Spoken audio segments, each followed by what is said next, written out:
Let's see.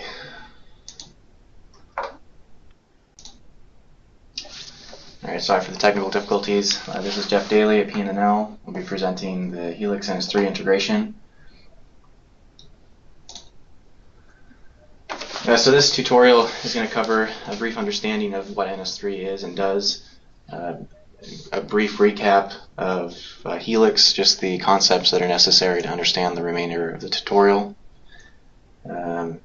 and then an introduction to the few Helix ns3 APIs that are necessary to build the connection to Helix through your assumed to be pre-existing ns3 models. Our ns3 development integration with Helix is available through our GMLC TDC organization on GitHub. It's an official fork, I should say it's a fork of the official ns3 mirror on GitHub. This is a feature that ns3 has provided for some time. They're mirroring their development on GitHub. Our fork started after the release of ns3 version 3.27, so I say we are approximately that version. We are a few commits beyond that version. We will approximately occasionally be upstream compatible with ns3. All of our development takes place in a separate contrib subdirectory, and so we don't touch any of the ns3 code, any of the other modules or core of ns3.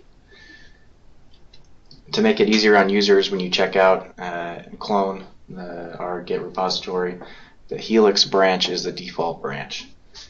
And do note that there is some effort by the core ns3 developers to compile ns3 for Windows using Visual Studio, but that is a work in progress and was not available at the time. So the following portion of this tutorial is focusing on building on Linux, specifically the Ubuntu 16 platform. I do most of my development in a VirtualBox virtual environment. But this is also works on a Mac platform. So I'm going to assume that you know how to build and install Helix. Andy covered that in his tutorial a little bit. The build system is different for ns3. It's not using auto tools or CMake. It uses something called WAF. And you need to do similar steps to CMake or auto tools, and that is you must configure the build first. You specify an installation prefix for ns3. I recommend enabling the examples to build. It's very useful for learning ns3. You need to specify the installation location of Helix. In this case, you can see an example. I've built Helix using a debug build. I had my boost libraries in a non-default location, so I had to specify those. And my 0MQ installation was again a custom installation. Boost and 0MQ are dependencies of Helix. 0MQ can be built automatically as part of the Helix installation. I happen to have one from another project, which is why it was listed separately. And the output you get, and this is a snippet of the output, you should just check for that Helix was one, it was specified correctly, and that it was able to be located. If you build a debug build of Helix, it will change the library name. It'll append the letter D to indicate it's a debug library. So the WAF configure will check first for the non-debug version of the library before checking for the debug version.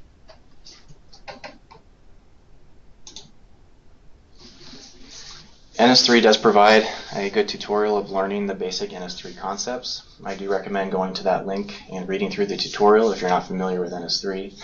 This mini tutorial will certainly not teach you everything you need to know. Some key abstractions when you're working with ns3, everything is a node. So you first construct your graph topology. This concept of node comes from graph nomenclature. So you think of a node as this is the computer to which you're going to add functionality. And that functionality is added through the installation of applications. So the application is the user program, as an example. in our case, we have Helix applications that get installed on the node, and the Helix application interfaces with the Helix API for the send and receive of messages from the Helix message bus. Again, back into the ns3 abstractions, the channel is just the medium over which communication occurs in your simulated network. Again, we have net devices, and these are akin to your network interface cards, your Ethernet adapters that you might have in your workstations. And so the net device represents both the hardware and the software. And then there's a lot of helpers that come with ns3 because it's very complicated. It's complicated enough to set up a network that works. And so assigning IP addresses appropriately, MAC addresses, installing the entire IP stack on a node. If you get into the tutorial, it'll walk you through all of it. There are lots of code examples. The ns3 models themselves are coded as a C++ application. Alternatively, if you had Python bindings enabled as part of the WAF configure, you have the option of writing your interface using Python as a Python module, as a Python program instead of a C++ program.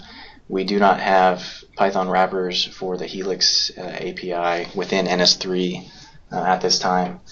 I just wanted to mention that there is a Python capability in ns3. Alright, so this is just the one slide refresher of the Helix concepts you'll need to know to understand the ns3 integration. So the base interface for Helix is the federate. So the federate is your it is the program that's running it. It's your simulator. We use the subclass, the message federate. What this does is it's the networking abstraction for Helix. You must register endpoints with Helix, and these are just named entities that represent, say, your end user, your workstation, the thing that will be communicating. So think of endpoint. The equivalent in ns3 would be the node, and it is this named entity that communicates. There's two ways of registering these endpoints. You can do it as a global endpoint or a local endpoint, and that just means the endpoint itself is namespaced if it is not global. And so I have the example on the slide. The name of your federate that you gave to it when you created it is prefixed to the endpoint name. For some of the use cases, if the models you're working with are quite small, it is much easier conceptually to use global endpoints. The reason we have non-global endpoints is if you have a much larger model, you can namespace the endpoints to correspond to the individual federates. I will touch on the use of filters, and so there is the ability to register filters at either a source endpoint or a destination endpoint. That is, when you send a message, it leaves a source and arrives at a destination. Those messages can be intercepted or filtered, and you register those filters given the endpoint names that you used earlier to register. There is some boilerplate federate setup. You create a federate info object, give it a name, and this name must be globally unique throughout your co-simulation or your federation. You can load additional details through a JSON file, or you can load from the command line, argc, argv. And these are features of Helix that we take advantage of in the ns3 interface. So this slide contains the complete API that a user would need to use for the ns3 Helix interface. You create a Helix helper instance, and that helper instance is able to set up your federate. It is able to, once you've established your ns3 model, install the Helix application instances on a particular node that already exists. The premise here is you just have to name the nodes. So part of the installation of a Helix application, the thing that's going to be doing the communication from Helix to ns3 and then from ns3 back to Helix, you just have to name the nodes. That is easier said than done. There's a lot of mistakes that can be made in making sure that the model you've set up and the names you're giving to all these endpoints correspond correctly. Whether you were using global endpoints that don't have the prefix of your federate name versus having that available. For the basic ns3 integration, not using filters, there's a concept of a sink and a source. What this means is I've defined sink as when you install the Helix application and give it a name, that name is the endpoint name. So if you have in a separate non-NS3 code, if you have some endpoint named endpoint1 registered globally, you would then, in your NS3 model, install a global static sink. Static means we're just using static routing. But the sink would then, anytime you send a message directly from your federate, your non-NS3 federate, to the NS3 federate, that's where the message would be delivered. And typically in a networking model, you want that message to be delivered from point A to point B. And so that's why you have to specify a destination. And that destination for the global static sink is an NS3 endpoint, also appropriately named. And hopefully then you've installed a source object at that endpoint so that it can read from the emulated packet that's coming through the NS3 channel, and then that gets resent as a Helix message at the destination endpoint. So this is somewhat overly complicated, but it at least explains that in a message federate, you're sending from a federate endpoint to some other federate endpoint. It could be within the same federate. You could send from federate 1 endpoint A to federate 1 endpoint B within the same federate application. And in fact, that's one of the first use cases we're targeting. We just have a point-to-point communication from point A to point B within a federate, and we want NS3 to delay the message. And so the easiest way to do that would be to use a filter, but again, as a little more detail for this send-receive example, the network topology is shown on the screen, and that is there's a point-to-point connection from a node 0 to a node 1, and then you can configure how many local area network nodes you would like, and it's just sending messages from node 0 to node n, however many nodes you've wanted to use. I will emphasize this code is in the ns3 repository in the contrib helix examples directory. I recommend looking at the code. I'm not going to go into enough detail to fully understand what the code is doing, but that example is there and it's ready to be copied and used for your particular use cases. The one that I'm excited about once this starts working, and it's very close to working, is the filter capability.